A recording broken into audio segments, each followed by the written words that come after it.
Salut, c'est François, Road Story. Et aujourd'hui, on va parler de la Renault 12. Pas celle que l'on a dans Marche à l'ombre, mais une électrique.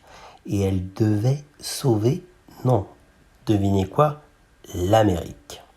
Au début des années 70, le choc pétrolier force les constructeurs et les gouvernements à s'offrir à de nouveaux modes de déplacement. Aux États-Unis comme ailleurs, il faut réduire sa dépendance au pétrole.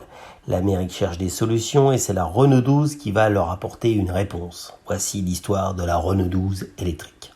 Nous sommes donc en pleine crise énergétique et le département américain de l'énergie lance plusieurs programmes de véhicules électriques pour en stimuler le développement. Les utilisateurs de flotte sont encouragés à utiliser autant que possible ces véhicules électriques. D'un coup, on passe d'une Amérique qui baigne dans le pétrole à un pays qui cherche par tous les moyens à le remplacer. C'est dans ces conditions que le Electric Vehicle Associates, EVA, apparaît. Cette entreprise, située à Cleveland, Ohio, de 1974 à 1982, est alors connue pour convertir des voitures à essence en électrique. Oui, aujourd'hui, on appelle ça du rétrofit. D'ailleurs, on n'a toujours rien vu, c'est plutôt très très loin dans le rétro. Plusieurs modèles sont produits, des véhicules utilitaires, un autobus, des Ford Mustang ou des Ford Fairmont, une AMC Passer et une Metro, qui n'est autre qu'une Renault 12 convertie, elle aussi, à la fée électrique. Le moins que l'on puisse dire, c'est que cette métro manquait d'atouts pour convaincre l'automobiliste américain moyen. La Renault 12, une fois convertie en métro, pesait 1430 kg pour un poids total en charge de 1700 kg.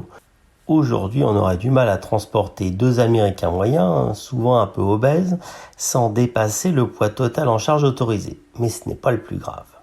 En effet, l'autonomie avec une charge complète était de 93 km officiellement. Vous vous dites que c'est pas si mal. Sachez que cette valeur était mesurée à une vitesse de 40 km/h.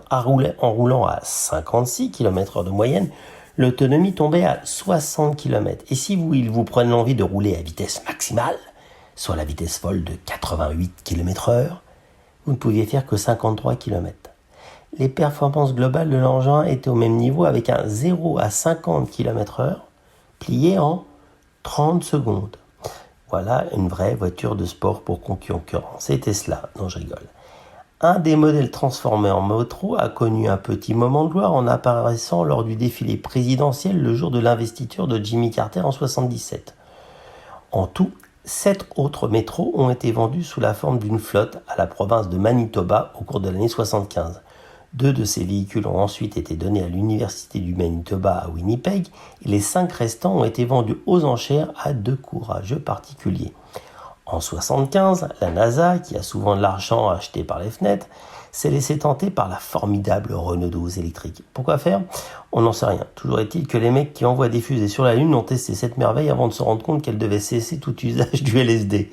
A priori, l'autonomie était un peu juste pour l'envoyer sur Mars, et même sur le parking de Cap Canaveral, ça faisait des ordres.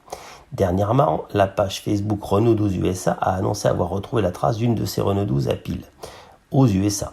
Il s'agirait de la seule qui existe encore dans le pays. C'est la première fois qu'on retrouve des photos d'un des modèles survivants. La légende affirme qu'il en resterait d'autres au Canada, dans une cabane.